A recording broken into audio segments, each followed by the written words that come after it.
மெதுவா வரட்டும். அழகா பொண்ணு மாப்பிள்ள மாதிரி அலங்காரம் பண்ணிட்டு வரட்டும் சின்ன முதலாளி. ஏன்னா இன்னைக்கு தான் அப்பாவுக்கும் அம்மாவுக்கும் கல்யாணமான நாள். அதுக்குத்தான் நாம எல்லாருமா கோயிலுக்கு போய் அர்ச்சனை பண்ணிட்டு வர போறோமாக்கும். வந்துட்டா கண்ணு. கற்பகம், கற்பகம், இதோ வந்துட்டேங்க. வாங்க வாங்க. எவ்வளவு நேரமா ட்ரெஸ் பண்றது? ஆமா, இன்னைக்கு தான் உங்களுக்கு கல்யாணமான நாளா? அதுக்கு தான் கோயிலுக்கு போறோமா? ரவி, இதெல்லாம் உனக்கு யார் சொன்னது? நீங்க சொல்லலைன்னா எனக்கு தெரியாதா? எனக்கு பழனி சொல்லிட்டனே. ஓஹோ, பழனி வேலையா? ரவி, இன்னைக்கு கோயில்ல சாமி கிட்ட நீ என்ன வேண்டிக்கணும் தெரியுமா?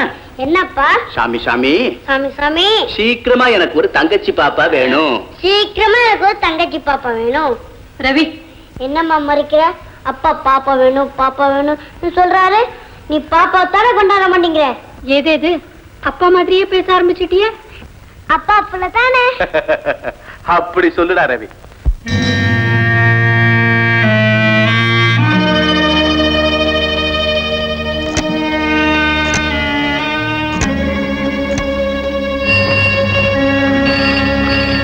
டெலிபோன்ல பேசிட்டு வந்து கோயிலுக்கு போயிட்டு வந்து பேசலாம். ஒரே நிமிஷம் வந்துடுறேன்டா.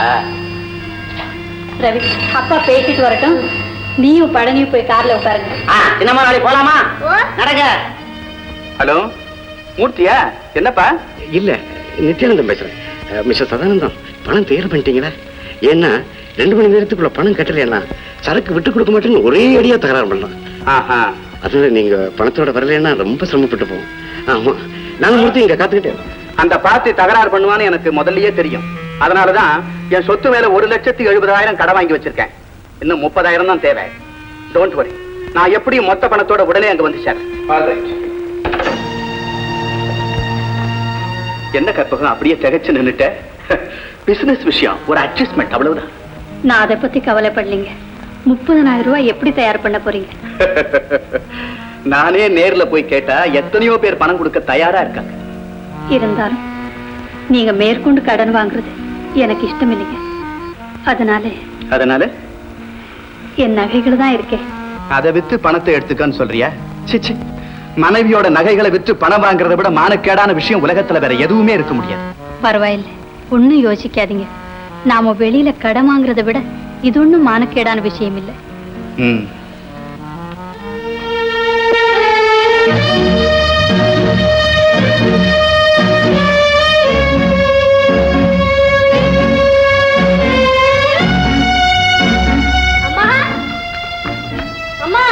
ஏமா நகெல்லாம் கழட்டுற? போட்டுக்கம்மா. கோயில் போவேண்டா. அப்பா எங்கம்மா? அப்பா அப்பா ஏதோ அவசரமா ஆபீஸ் போகணுமா? அவர் போயிட்டு வந்ததும் நாம கோவிலுக்கு போலாம். அப்பா போகும்போது அப்படியெல்லாம் அழக்கூடாதா கண்ணு? ஏங்க, நீங்க வரும்போது மறக்காம தம்பிக்கு ஒரு சின்ன பிடில் வாங்கிட்டு வாங்க. கண்டிப்பா வாங்கிட்டு வரேன். வரேன் கற்பகம். சரிங்க, வந்துடுறேன்டா, சீக்கிரமா வந்துடுறேன். ஐயா கொஞ்சம் நில்லுங்க. என்னங்க இதெல்லாம்? உங்க திருமண நாள்ல உங்களை கௌரவப்படுத்திட்டு போகலாம்னு நாங்க எல்லாம் வந்திருக்கோம். ஒரு நிமிஷம் அப்படி அம்மா பக்கத்துல வந்து நில்லுங்க முதலாளி. மன்னிக்கணும், எனக்கு அவசர வேலை இருக்கு, நான் வரேன்.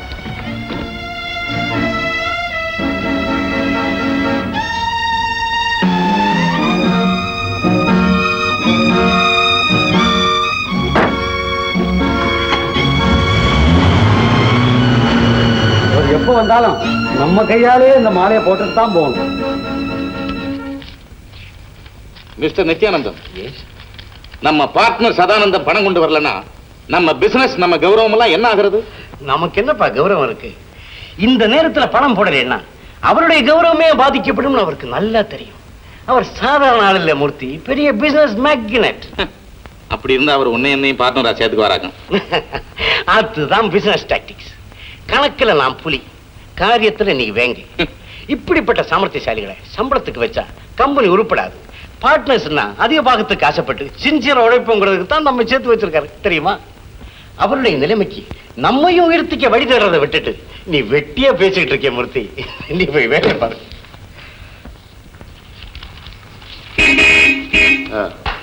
ஆரம்பிச்சு கேக்குது. மிஸ்டர் சதானந்தம் வந்துட்டார் போல. மூர்த்தி, நான் ஃபைல் ரெடி பண்றேன்.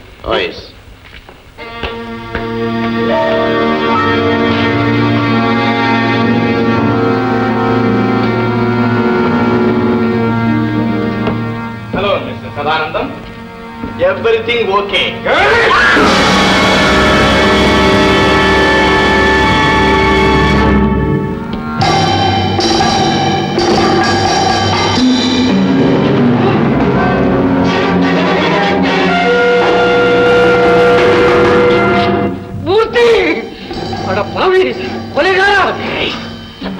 கூட இருந்து குடிய கெடுத்துட்டேனா?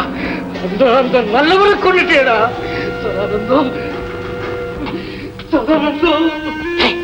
நம்ம 2 பேருடைய நன்மைக்கு தான் இந்த கொலை. நம்ம என்னையும் சேர்த்து சொல்றேன். ஆமா, அவரை போல நாம உயர வழிகாட்டணும்னு சொன்னையே, இந்த 2 லட்சம். மூவர் கம்பெனி மூடு, வெட்டிகர் கம்பெனி ஆரம்பி. மிஸ்டர் நித்யானந்தம், எனக்கு இருக்கிறது ஒரே மகன், உனக்கு இருக்கிறது ஒரே மகள். இல்லாத அந்த பொண்ணை கண்ணா வளர்க்கணும்னு சொன்னையே, அதை விட ஒருபடி மேல வளர்த்து என் மகனுக்கு கட்டிவை. மிஸ்டர் நித்யானந்தம், சம பங்காளர்களாக இருந்த நாம் சம்பத்திகளா மாறுவோம், நல்லபடியா வாழ்வோம். புரிஞ்சதா? இதுதான் என் திட்டம். அவரை அழிச்சதும் இல்லாம என்னையும் வந்தாதமாக்க பாக்குறேன். நான் ஏமாற மாட்டேன்டா. போலீஸ்க்கு போன் பண்றியா? ஆமா. நல்லா பண்ணு. ஆனா கடைசியில அவங்க உன்னத்தான் அரெஸ்ட் பண்ணுவாங்க. என்ன மிரட்டுற? உன் கைரேக பதிஞ்ச இந்த ஆயுதம் தான் கொலையை செய்தது. மேலும் சதானந்தத்தை 2 அர்த்தப்படும்படியா பேசின பேச்சு அத்தனையும் இதுல அடங்கியிருக்கு. கணக்குல நான் புலி, காரியத்துல நீ வேங்க. இப்படிப்பட்ட சாமர்த்தியசாலிகளை சம்பளத்துக்கு வச்சா இது போதாத உன்னை மரணம் அடைக்க அனுப்ப? நல்ல திட்டமிட்டு உன்னுடைய சதிக்கு என்னையும் உடந்து ஆக்கிட்டேடா. ஒழுங்கா நான் சொன்னபடி கேட்டீங்கன்னா உன் குடும்பத்தை நல்லா வாழ வைக்கலாம். இல்ல தாய் இல்லாம தவிக்கிற அந்த குழந்தைக்கு தண்ணி கொடுக்க கூட ஆளாம அழுது அழுது அழிஞ்சு போயிடும். இந்த பணத்தை எடுத்துக்கிட்டு நேர வீடு போய் சேரு. நான் டெட் பாடியை டிஸ்போசல் பண்ணிட்டு வரேன். Be careful.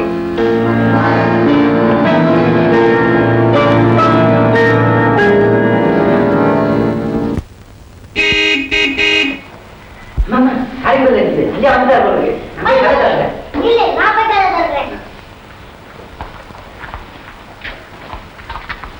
அம்மா, நீ அந்த பக்கம் ஒழிஞ்சுக்கோ, நான் இந்த பக்கம் ஒழிஞ்சுக்கிறேன். நீங்கள் தானே சதானந்தத்தோட மனைவி? ஆமா. உங்கள் கணவர் கொலை செய்யப்பட்டார்.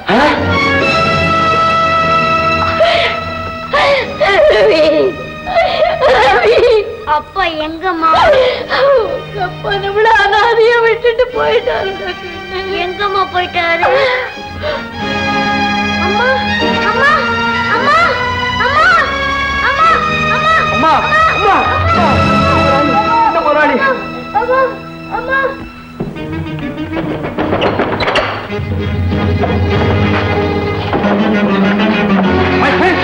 நான் சொன்ன பிரகாரம் காரியத்தை நிறைவேற்றிட்டேன். ஆனா டெட் பாடியை மறைக்க போகும்போது போலீஸ் என்ன பாத்துட்டாங்க.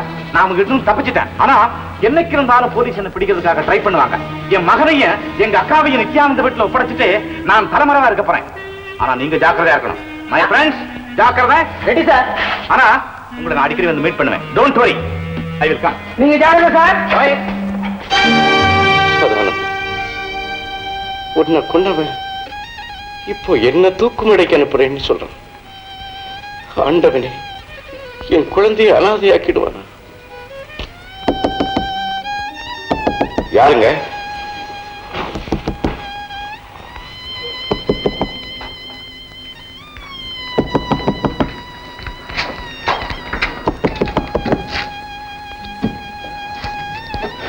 மூர்த்தி,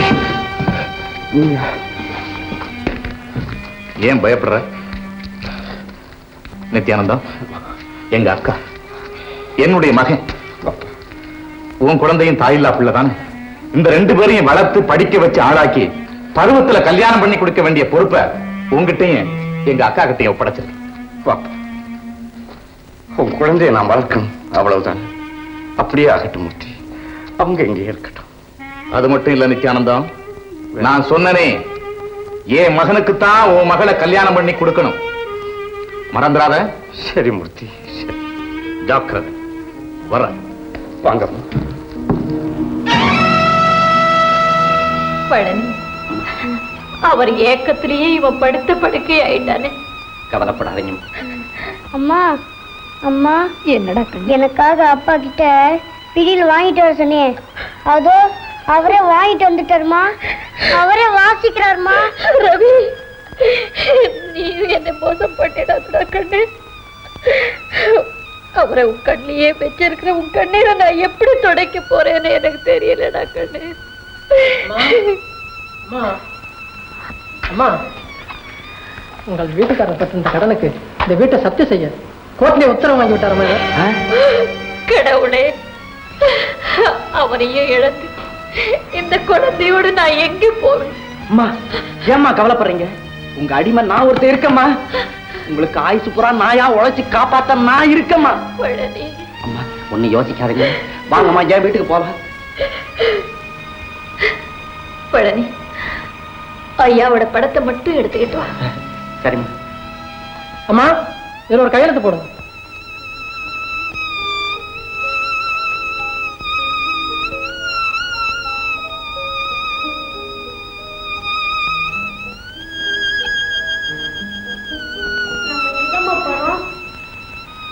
பழனி வீட்டுக்கு ராஜா. இது நம்ம வீடு தானே? அப்பா கட்டின வீடு தானே? எங்கம்மா போறோம்? பழனி வீட்டுக்கடா ராஜா. வரமாட்டேன். நம்ம வீடு, அப்பா கட்டின வீடு. நாம பழனி வீட்டுக்கு போனா அங்கே அங்கே அப்பா நம்ம தேடி வருவாருடா ராஜா. குதிரை, வண்டி, சைக்கிள் எல்லாம் நான் வாங்கி தரேன் மேடம்.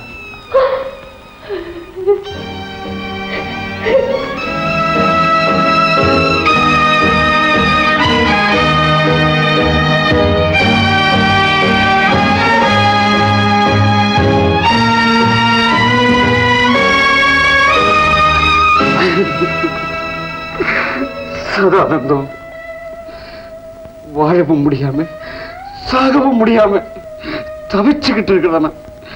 இந்த நிலையில என்ன செய்யறதுன்னே தெரியலப்பா. எனக்கு வாழ்வு கொடுத்தவன் நீ. இப்போ உன் குடும்பம் எங்க இருக்கோ, எப்படி கஷ்டப்படுதோ? அம்மா பசிக்குதுமா. அம்மா பசிக்குதுமா. கொஞ்சம் பொறுத்து கிடக்குன்னு பழனி எங்கம்மா? இப்போ வந்துருவா. அத்தா, பாருங்க அத்தா, படிங்க தரையில பஞ்சடையில வளர்ந்த உங்க பிள்ளை இன்னைக்கு இந்த குடிசையில பசின்னு துடிக்கிறத பாருங்க அத்தா. ரவியை நான் எப்படி வளர்ப்பேன், எப்படி வாழ வேண்டும்? உன்னை குன்னமும் குடும்பத்தை வீட்டுல வச்சு சோறு போடுறேன் சதானந்தம். இதை மன்னிச்சிடப்பா. இதெல்லாம் என் குழந்தை மேல இருக்கிற பாசத்துக்காக, அவளை அனாதையாக்கிடக்கூடாதுங்கிற எண்ணத்துக்காகத்தான் நான் இவ்வளவு பொறுமையா இருக்கிறேன். ஆனா ஒரு நாளைக்கு இல்லைனாலும் ஒரு நாளைக்கு அந்த மூர்த்தியை பழிக்கு பழி வாங்கி என் பாவத்தை கழுவிக்காம நான் விட மாட்டேன் சதானந்தம், நான் விட மாட்டேன். நான் செய்யற பாவத்துக்கு எனக்கு நானே தண்டனை கொடுத்துக்கிறேன் சதானந்தம், நானே தண்டனை கொடுத்துக்கிறேன் சதானந்தம். என்னது உள்ள சத்தம்? யாரை அடிக்கிற? எங்க என் தம்பி மகன்? அட பாவி, உன்னை நம்பி என் தம்பி என்னையும் குழந்தை இங்க விட்டுட்டு போயிட்டானே. அக்கா அக்கா, என்ன யாரு திட்டிக்கிட்டு இருக்கா? அட நீங்க அட பாருக்க, இன்னும் உன்னைத்தான் அடிக்கிறான்னு நினைச்சேன். யோ கதவு தரையா? அத்தா அத்தா.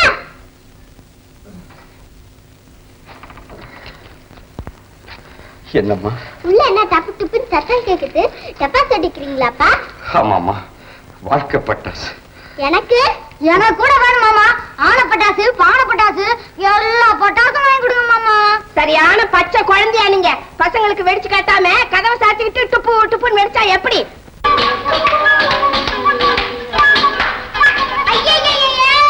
தப்பு தப்பா வாசிக்கிறிய. என்கிட்ட நான் வாசிக்கிறேன். குடுக்க முடியாதுடா. குர்ரா, குடுக்க முடியாதுடா. குடுக்கறியா இல்லையா? குடுக்க முடியாது. குர்ரா குர்ரா குர்ரா குர்ரா. என்ன திமிரு?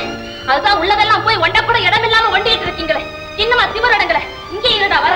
ரவி, அடிக்க வராங்க.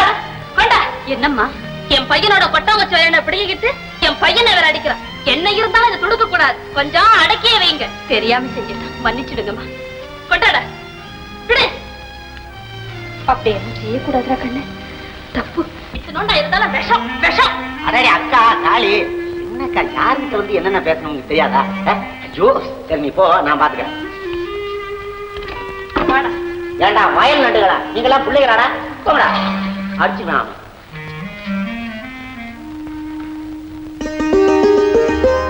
பள்ளி பள்ளி எனக்கு கூட ஒரு கொட்டாங்குச்சி வயலிங் வாங்கிட்டா பள்ளி. ரவி, பழனி கிட்ட அது வேணும் இது வேணும்னு கேட்டு தொந்தரவு கொடுக்க கூடாதப்பா. இதெல்லாம் என்னம்மா தொந்தரவு? சின்ன முதலாளி, நாளைக்கு ஒரு நல்ல வயலினா நான் வாங்கி கொண்டாந்து தரேன். இன்னைக்கு சாப்பிடுங்க.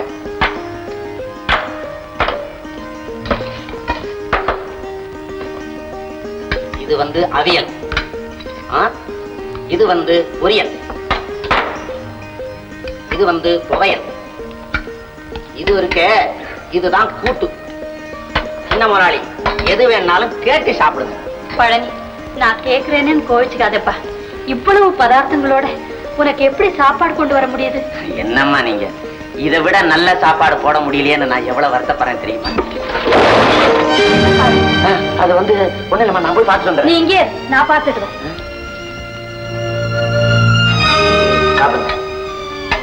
பழனி, என்ன இதெல்லாம்? யாரோட சாப்பாடு? இதுலயா திருடுற? திருடலம்மா, சாப்பாடு எடுத்துட்டு போற வேலைதாம்மா செய்யறேன். எல்லாரும் சாப்பிட்டதுக்கு பிறகு எனக்காக கொஞ்சம் சாதம் வைப்பாங்க, அதை முதல்லயே எடுத்துக்கிட்டேன். சின்ன முதலாளி பசி தாங்கலையம்மா, அதனாலதான். அதுக்காக சாப்பாடை திருடி போட்டு என் மகனை வழக்கமா நாங்க இங்க வந்திருக்கோம். சிச்சி, இதெல்லாம் எடுத்துக்கிட்டு போ. ரவி, சாப்பிடா. பசிக்குதுமா. பசியில செத்தாலும் பரவாயில்லை, இது சாப்பிடக்கூடாது. ரொம்ப பசிக்குதுமா. சொன்னா கேட்க மாட்டேன். இதை விட 4 வீடு பிச்சை எடுத்து சாப்பிடலாமே. பழனி, இனிமே ரவியை பத்தி நீ கவலைப்பட வேண்டாம். அவரை வழக்க எனக்கு தெரியும். அம்மா என்ன மன்னிச்சிருங்க, குழந்தையினுடைய பசியை என்னால பார்க்க முடியல, அதனாலதான் நான் புத்தி தடமாறிட்டேன். அம்மா, இன்னையில இருந்து கூலி வேலை செஞ்சோம், கைவண்டி இழுத்தோம், காய்கறி வித்தாவது நான் உங்களை காப்பாத்துறேன். என்ன மன்னிச்சிருங்கம்மா. கடவுளே.